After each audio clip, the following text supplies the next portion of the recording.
రేపు పొద్దున్న లేకండి కాఫీ వేడిగా ఉంటది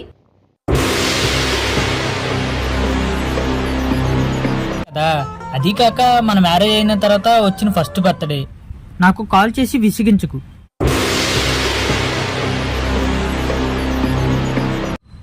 ఇంకా మనం ఉండి ఏం లాభం? నా మొగుడికి నా మీద ఇంత గొప్ప ప్రేమ ఉండిద్ది అనుకోవాలా. సూపర్. చీ ప్లీజ్ మహాన్ బావా నన్ను ఒంటరిగా వదిలే.